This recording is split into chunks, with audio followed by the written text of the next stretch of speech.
मैं एक काम करता हूँ, सुनिए सुनिए सुनिए, मैं ना बंद का थोड़ा सा फिर से रिपीट करता हूँ। तो क्या है, वो रिकॉर्डिंग मेरे से मिस हो गया। ये 15 मिनट का मैं रिकॉर्डिंग करना भूल गया, मुझे अभी याद आया। तो मैं काम करता हूँ, बंद का इंसर्ट बताता हूँ और फिर से उस टॉपिक से जुड़ जाएंगे, ताकि आपके लिए भी रेफरेंस के लिए हो जाएगा। ठीक है, देखिए बंद में अपन ने क्या लिया था, बंद मतलब, और जो नए जुड़े हैं उनके लिए भी हो जाएगा। बंद मतलब जीव के परिणाम विशेष को लेकर के कर्मों का जीव के साथ संयोग होना, उसे अपन ने बंध कहा था। ठीक है, जीव और कर्मों का संयोग होना, सरल सरल शब्दों में कहूँ, जीव और कर्मों का संयोग होना, उसे कहते हैं बंधक। ठीक है, और वो डेफिनेटली एक से जुड़ा हुआ संबंध, परस्पर एक से जुड़ा हुआ संबंध पाया जाता है। ठीक है, एग्जाम्पल अपन ने क्या लिया था, बंध मतलब अकाउंट में पैसा आना। हालांकि आश्रम में जरूर जाता है, बट उस प्रकार से ले सकते हैं कि अब पैसा अपना हो गया है, उस पैसे का और अपना संयोग हो गया है, तो इसलिए वो बंध के दायरे में ले सकते हैं। ठीक है, बंध के फिर अपन ने 4 भेद देखे थे, प्रकृति बंध, प्रदेश बंध, स्थिति बंध और अनुभाग बंध। बराबर, प्रकृति और प्रदेश बंध ये योग के निमित्त से होते हैं, स्थिति और अनुभाग बंध ये कषाय के निमित्त से होते हैं। ये मेरी आवाज आ रही है क्या, क्योंकि मेरे यहाँ पर जोरदार पानी बरस रहा है, तो आवाज में शायद थोड़ा कम ज्यादा हो सकता है।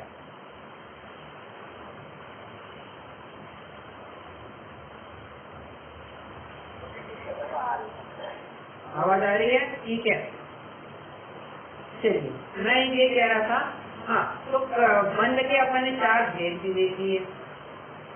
तत्पश्चात बंध में अपन ने ये देखना चालू किया था, बंध की व्यवस्था होती कैसे है।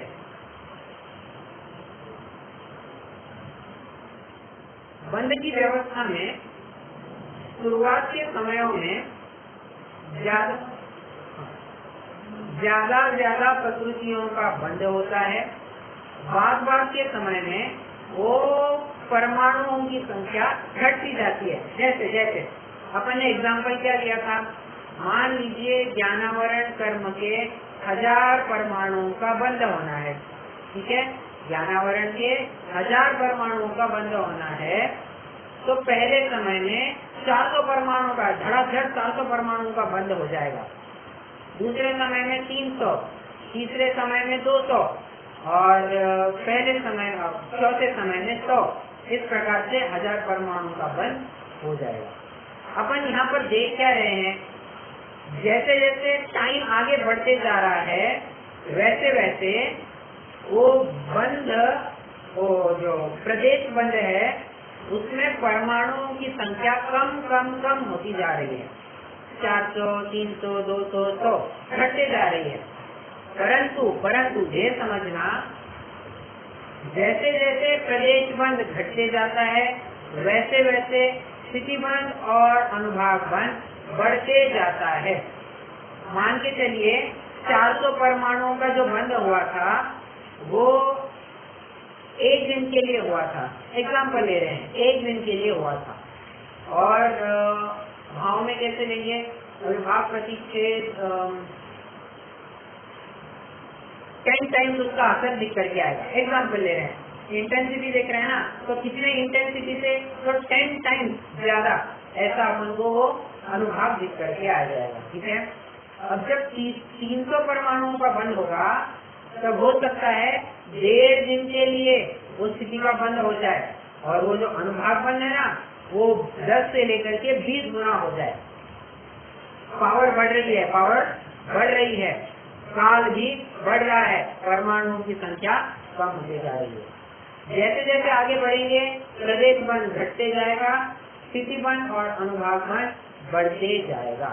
तो बेसिकली ये होती है कर्म बंध की प्रोसेस। एक पर्टिकुलर अमाउंट ऑफ कर्म परमाणुओं का जब बंध होना होता है, तब घटते क्रम में परमाणुओं का बंध होता है। कितने जनों को ये समझ में आ रहा है?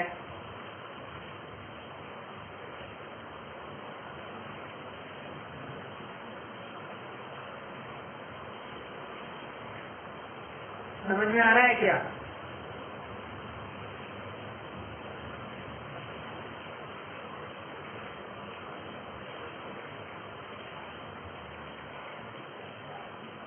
आवाज आ रही?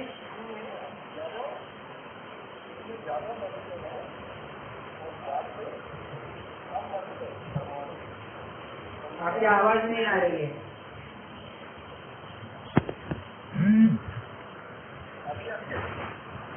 एक मिनट रुकिए, मुझे मेरे एंड पे थोड़ा प्रॉब्लम है।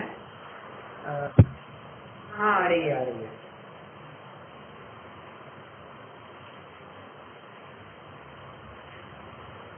बोलिए ना।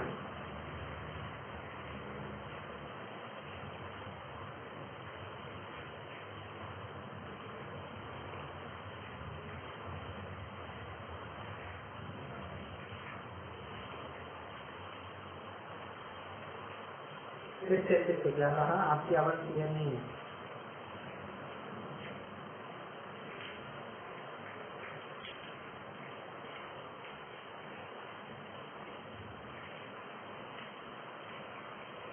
देखिए, मैं काम करता हूँ यहाँ से ना, थोड़ा पढ़ करके दिखाता हूँ तो आपको भी थोड़ा ख्याल में आएगा। यहाँ पर उन्होंने एक उदाहरण दिया है।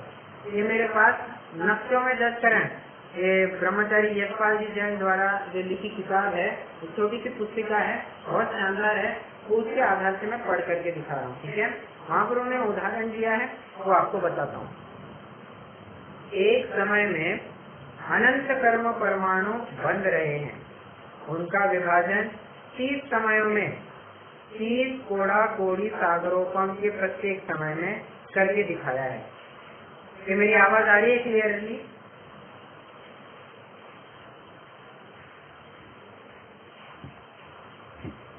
ओके। देखिए, एक स्थान 10 कोड़ा कोड़ी सागरोपम का माना गया है। अच्छा ठीक है, ये छोड़ दीजिए। बंध के प्रत्येक समय में 150 परमाणुओं का बंध माना गया है, ठीक है। क्या कह रहे हैं? कर्म परमाणु बंध रहे हैं, अनंत कर्म परमाणु बंध रहे हैं, ठीक है। बंध के प्रत्येक समय में 150 परमाणुओं का बंध माना गया है, प्रत्येक समय में। सत्य तो यह है कि प्रत्येक समय में अनंत परमाणु बंधते हैं, ठीक है। प्रत्येक समय में अनंत परमाणु बंधते हैं। अंतिम समय में 5 परमाणुओं का बंध बताया है। प्रथम समय में कर्म परमाणु अधिक और अनुभाग अर्थात वरदान शक्ति कम रहता है, यह स्वाभाविक व्यवस्था है। अंतिम समय में कर्म परमाणु कम और वरदान शक्ति अधिक रहती है, यह भी स्वाभाविक ही है। जैसे प्रदेश बंध समान रूप से प्रति समय घटता जाता है, वैसे स्थिति बंध और अनुभाग बंध समान रूप से बढ़ता जाता है। कितने जनों को अब पढ़ा हुआ समझ में आ रहा है?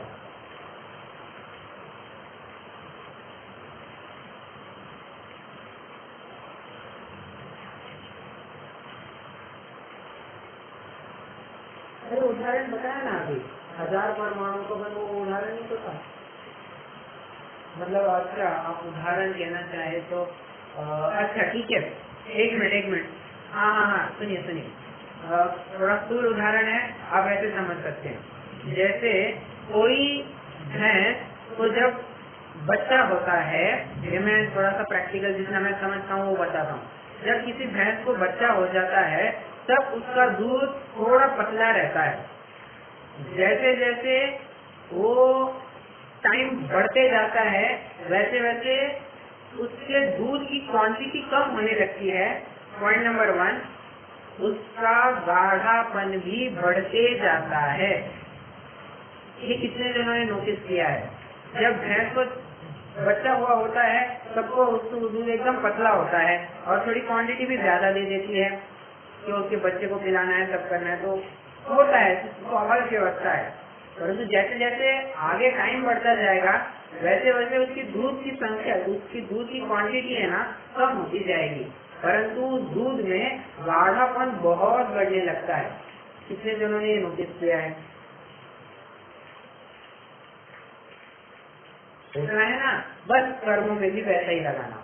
जैसे जैसे कर्मों का बंध होता है, शुरुआत में संख्या बहुत आ जाती है, मतलब अनंत, तो वैसे प्रत्येक समय में अनंत कर्म परमाणु ही बन रहे हैं, परंतु अनंत में भी कम ज्यादा होता है या नहीं होता है। तो मान के चलिए बहुत बड़ा अनंत पहले समय में बन गया, परंतु वहाँ पर स्थिति और अनुभाग मन बहुत पतला रहेगा, मतलब नहीं के बराबर।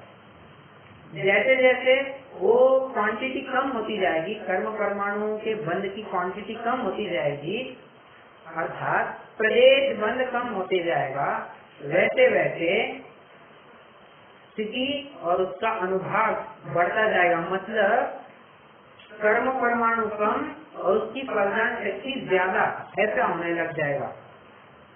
आप समझ रहे हैं क्या?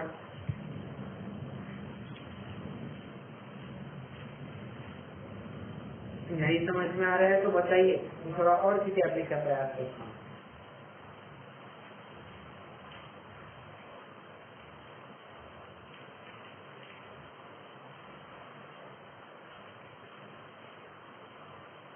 समझ में आ रहा है? सबको समझ में आ रहा है ना? हाँ बोलिए, क्या कह रहे हैं?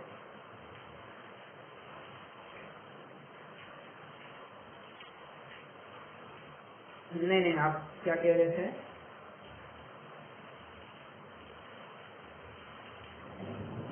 ओके, ठीक है, फाइन। तो बंद की व्यवस्था आपने देखी। बंद व्यवस्था में क्या देखा? हाँ बोलिए।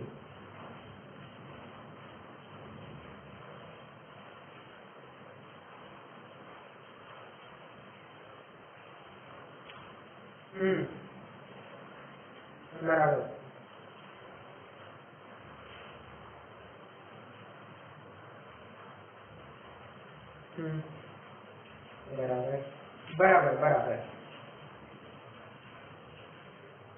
इनवर्सली प्रोपोर्शनल है।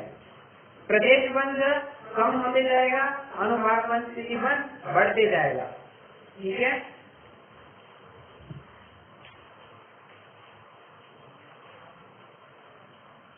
चलिए, तो बंध का अपन ने इन शॉर्ट देख लिया, क्या बंध होता है, कैसे होता है। अब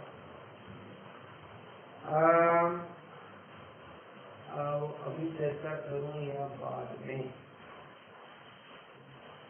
ठीक, तो बाद में टॉपिक देखेंगे।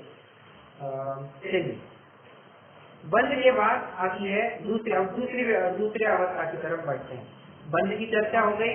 अब सत्ता को ही तत्व भी कहते हैं। सत्ता और तत्व सिमिलरली कैसे? अरे उनका जो मूल धातु है वह है सत, और सत मतलब होता है होना, हयाती, एग्जिस्टेंस, सत्ता, अस्तित्व, कुछ भी कहिए आप इसको, ठीक है। तो होना किसका होना? अरे जो कर्म बंधा हुआ है ना, उसका जीव के साथ बने रहना, उसको कहते हैं सत्ता। फिर से कर्मों का जीव के साथ संयोग होना, उसको कहा था बंध। अब उस संयोग हुए कर्मों का जीव के साथ एक पर्टिकुलर टाइम पीरियड के लिए बने रहना, उदय में न आना, उसे कहते हैं सत्ता, ठीक है। जैसे हमारे खाते में कोई 1 लाख रुपए आ गए और वो पैसा हमारे साथ 10 दिन तक रहा, हमने 10 दिन तक कोई जरूरत नहीं पड़ी, मतलब अपन को एक मान लीजिए सामने वाले आदमी को पेमेंट करना था 10 दिन बाद, तो 10 दिन बाद पेमेंट करना है, तो 10 दिन तक अपने अकाउंट में पड़ा रहा, तो अकाउंट में पड़े रहना, उसी को कहते हैं सत्ता। कर्मों का जीव के साथ बने रहना एक पर्टिकुलर टाइम पीरियड के लिए, उसे कहते हैं तत्व या सत्ता, ठीक है। तत्व सत्ता बहुत सिंपल है, ज्यादा कुछ टफ नहीं है, ठीक है। देखिए, मैं यहाँ से कुछ परिभाषाएं अच्छी बताता हूँ, मतलब समझने योग्य है, आप उनको सुनिए। पूर्व संचित कर्म का आत्मा में अवस्थित रहना, उसे सत्ता कहते हैं, ठीक है। और क्या कह सकता हूँ मैं?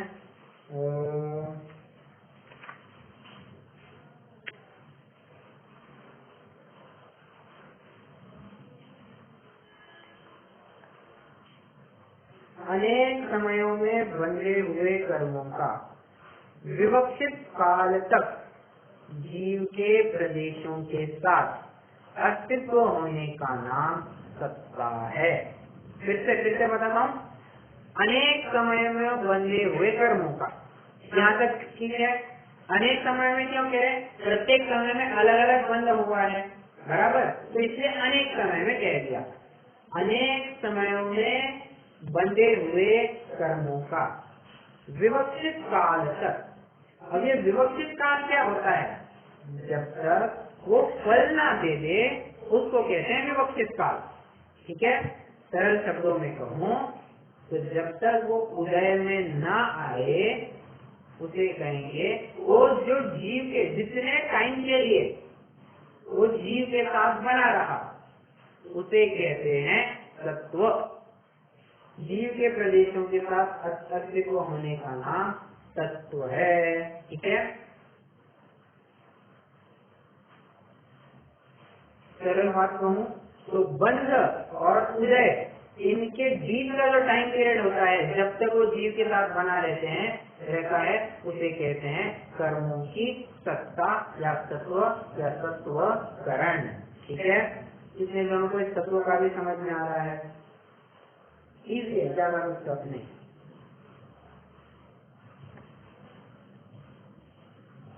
ओके, अब तत्व के बाद सत्ता के बारे में ना कुछ मैं ऐसे पॉइंट बताऊंगा वो आप नोट कर सकते हैं।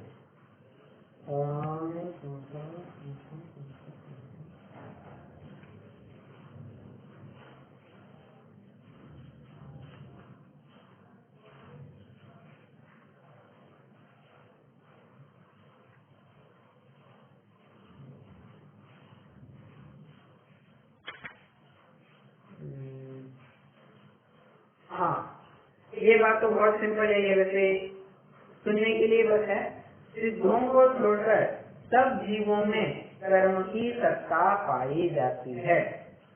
सभी वही स्टेटमेंट से सहमत होंगे ही होंगे। ठीक है, सिद्धों को, क्योंकि सिद्ध के बंध, अरे जब कर्मों के सब संयोग ही नहीं होता है,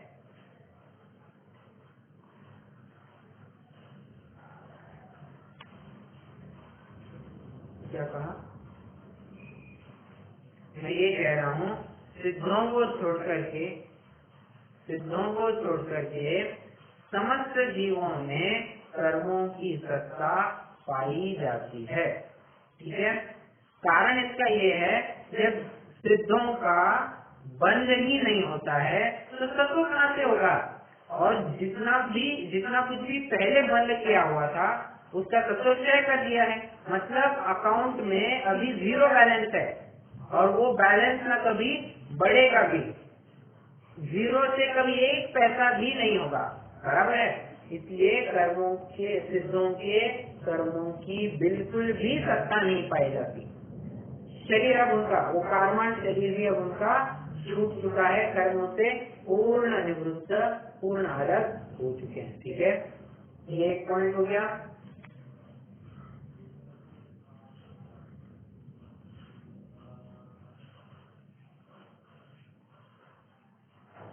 एक अच्छा पॉइंट है, बहुत अच्छा पॉइंट है। जैसी कर्म की सत्ता है वैसा ही जीव को फल मिलने का नियम नहीं है। क्या कहा? फिर से जिस प्रकार की सत्ता है, मान लीजिए हमारे सत्ता में अभी असाता वेदनीय पड़ा हुआ है सबके। अरे जब असाता वेदनीय का सत्ता कहाँ तक है? अरहंतों तक कही जाती है, अरहंतों के भी असाता वेदनीय की सत्ता कही जाती है, तो अपने तो होगी। कह रहे हैं जिस कर्म प्रकृति, ठीक है, जिस कर्म की सत्ता है ना, जरूरी नहीं है वो उस रूप में ही उदय में आए, अन्य रूप से भी उदय में आ सकता है। मान लीजिए अभी हमारे असाता वेदनीय का सत्ता है हमारे पास, परंतु हमने कुछ शुभ परिणाम किए, शुभोपयोग किया, शुभोपयोग किया, अच्छे परिणाम किए, मंद कचाई किए, तो उसको लेकर के जो असातावेदीय था ना वो कन्वर्ट हो गया सातावेदीय में। संभव ऐसा कन्वर्जन होते रहता है। तो इससे हमको एक बात सिद्ध हो जाती है कि जिसकी सत्ता है जरूरी नहीं है उसी रूप में वो उदय में भी आए। ठीक है, ये पॉइंट कितने जनों को समझ में आया?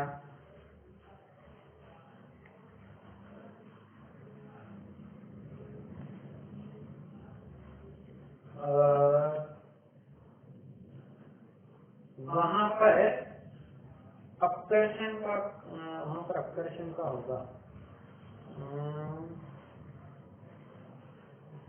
नहीं, वहां पर संक्रमण नहीं था, राजा श्रेणी का संक्रमण नहीं था, वो आएगा, वो कन्वर्जन नहीं था, वो कम हुआ था, वही था परंतु कम हुआ था। ठीक है, तो नरक आयु ही बननी थी, नरक आयु से कोई दूसरा नहीं होने वाला था, परंतु उस नरक आयु जो 33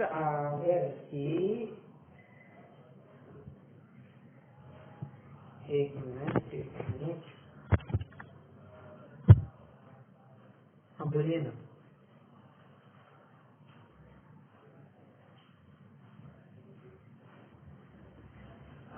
नहीं, राजा श्रेणी का हुआ ऐसे था, नरक आयु ही रही थी, बस उस आयु के टाइम पीरियड में कमी हुई थी। मतलब जो 33 सागर की थी, 33 सागर की घट करके 84,000 वर्ष मात्र रह गई। तो ऐसा उनका अपकर्षण हुआ था, मतलब कम हुई थी, चेंज नहीं हुआ था।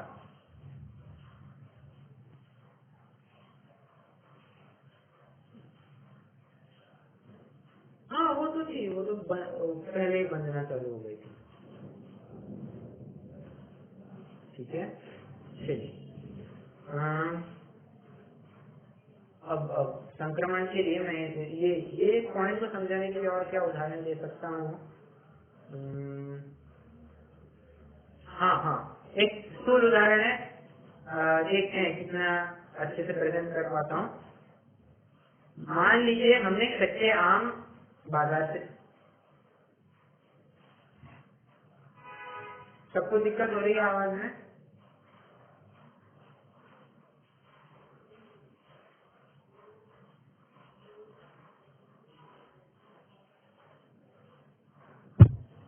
हाँ, तो बात ये चल रही थी, ये सिद्धांत, ये पॉइंट को समझाने के लिए मैं एक उदाहरण देता हूँ। मान लीजिए हमने बाजार से कच्चे आम खरीद के लाए, ठीक है, तो खरीद के कच्चे आम जरूर लाए, परंतु जब हमने उसको पकाने के लिए रखा तब सस्ता में पड़ा है। देखिए, आम का बाजार से लाना ये बंद हो गया, उसका घर में बने रहना ये तत्व हो गया, और जब हम उसको खोलेंगे, और जब जिस बक्से में अपन ने रखा हुआ था, जब उस बक्से को खोलेंगे तब अपन को एकदम केसरिया रंग का आम दिख जाएगा।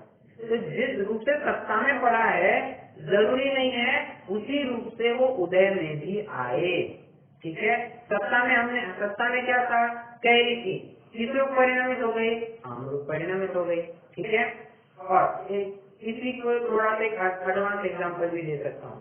मान लीजिए हमने पके हुए आम ही लेकर के आए, बाजार से हम पके हुए आम लेकर के, ये आम का उदाहरण क्यों दे रहा हूँ, आम का सीजन चल रहा है इसलिए। ठीक है, चुटकुला। तो मैं ये कह रहा था कि आम हम पके हुए खरीद के लेकर के आए बाजार से। अब दिखने में तो खरीदते वक्त तो बहुत अच्छे लग रहे थे, गंध भी बहुत अच्छी आ रही थी, खाते थी एकदम, मतलब सूंघ लेते ही एकदम वो मिठास आ रही थी। हुआ ऐसे, दूसरे दिन हमने देखा कि ओहो ये तो सड़ गया है, ये तो खराब भी हो गया।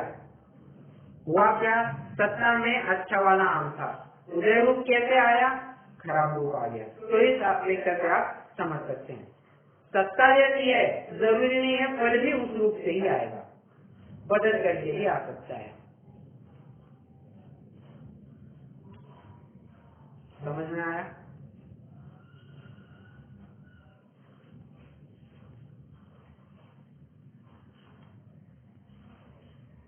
हाँ जी, आना जी।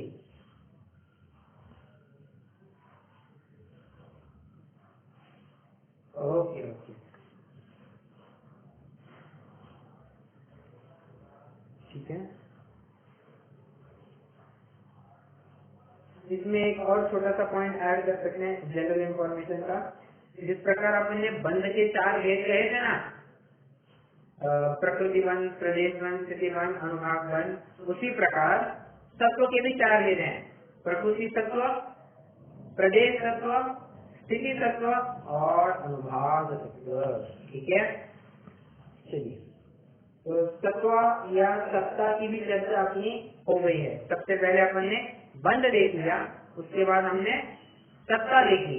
बंध मतलब कर्मों का जीव के साथ संयोग, सत्ता मतलब कर्म का एक विवक्षित काल के लिए जीव के साथ बने रहना। ठीक है। अब तीसरा कंसेप्ट आता है अपना उदय। तीसरा कंसेप्ट क्या आता है? उदय। उदय मतलब क्या? अपने पड़ोस में रहने वाला उदय, वो उदय नहीं। उदय मतलब कर्मों का फल देना, उसे उदय कहते हैं। सिंपल भाषा में कह रहा हूँ, कर्मों का फल देना, उनका प्रकट होना, ये उदय कहलाता है। ठीक है।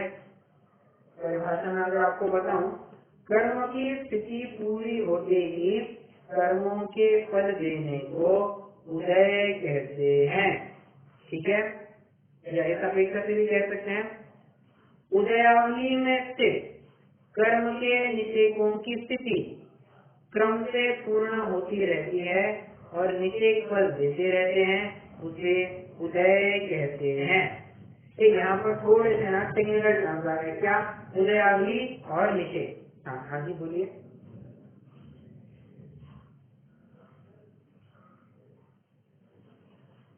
आवाज ब्रेक हो रही है। अच्छा, आवाज ब्रेक हो गई। उदयावली को मैं एक्सप्लेन कर रहा था, बराबर। देखिए, आवली मतलब क्या? जघन्य युक्त असंख्यात समयों के समूह को एक आवली कहते हैं। ठीक है। ये भी एक टाइम का मेजरमेंट यूनिट है। जैसे समय है वैसे ही आवली भी। अब होता क्या है, वर्तमान समय को छोड़ करके अगले एक आवली तक, एक आवली के टाइम पीरियड में जितने कुछ भी कर्म परमाणु उदय में आने के लिए तैयार रहेंगे, उसे कहते हैं उदयावली। मान लीजिए हमें स्कूल से एक रैली निकालनी है। रैली निकाल करके हो गई, सब हो गया, परंतु हो क्या रहा है, जब एंट्री ले रहे हैं ना स्कूल में, तब एंट्री लेते वक्त सबको एक साथ नहीं दे रहे हैं एंट्री। 1 by 1 सबकी साइन ले रहे हैं, सब कर रहे हैं और फिर ही अंदर ले रहे हैं। वॉचमैन भी खड़ा है वहां पे, तो 1 by 1 ऐसे आते जा रहे हैं।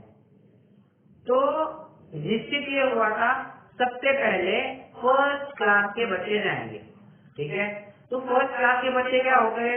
उदय में आने वाले, मतलब जो वर्तमान में उदय में आ रहे हैं, वे फर्स्ट क्लास के बच्चे हो गए। अब जो second, third, fourth, fifth, sorry वो तो थोड़ा लंबा हो गया, तो जो सेकेंड क्लास के बच्चे हैं, जो इसके बाद उदय में आएंगे, वे तैयार रहने वाले हैं, उसको कहेंगे उदयावली। एक आवली के टाइम पीरियड में जिन कर्म प्रकृतियों को उदय में आना है, उस समूह को हम उदयावली कहते हैं। क्या कितने जनों को कंसेप्ट समझ में आ रहा है? उदयावली क्या चीज होती है?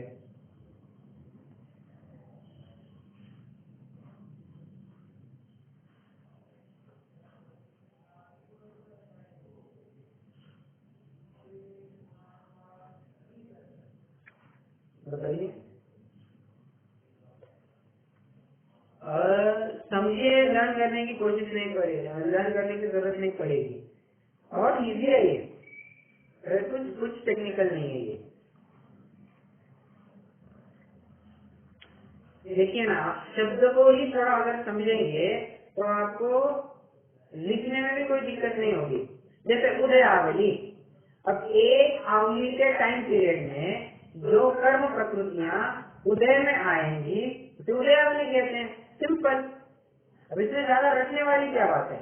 रटने वाली कोई बात नहीं है। ठीक है। हाँ, अगर आपको समझ में ही नहीं आ रहा है तो मैं प्राइमर पेज कहूँगा आप थोड़ा सा लर्न करने की कोशिश कीजिए, लर्न कीजिए, थोड़ा रिवाइज कीजिए। तो रिवाइज करते करते आपको थोड़ा भाव वाचन भी होने लग जाएगा, तो आप स्वयं से लिख पाएंगे। ठीक है, चलिए उदयावली की मैं परिभाषा यहाँ से क्लास में पढ़ता हूँ। वर्तमान समय से लेकर एक आवली काल पर्यंत में उदय आने योग्य निषेकों को उदयावली कहते हैं। ठीक है, चलिए तो ये हमने उदय के बारे में भी एक टॉपिक देख लिया कि उदय क्या होता है। कल से अपन को उदीर्णा चालू करनी है, उदीर्णा की चर्चा करेंगे। उदीर्णा के बाद क्या आता है, उत्कर्षण अपकर्षण भी देखेंगे, तो वो तो थोड़ा इजी है, बढ़िया चर्चा तो करेंगे।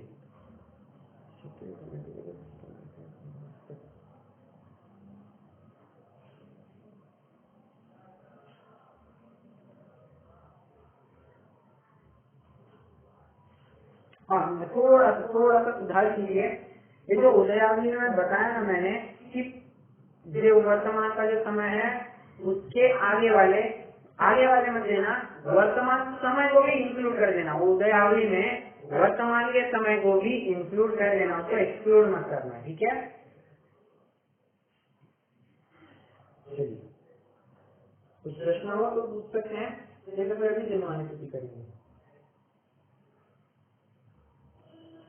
नीचे की चर्चा अपन आने वाले 1-2 दिन में करेंगे। ठीक है, चलिए और प्रश्न